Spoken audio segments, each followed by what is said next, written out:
lumaking salat sa yaman.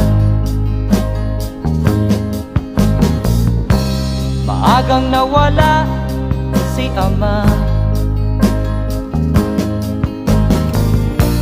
Ang ina ko na may mahina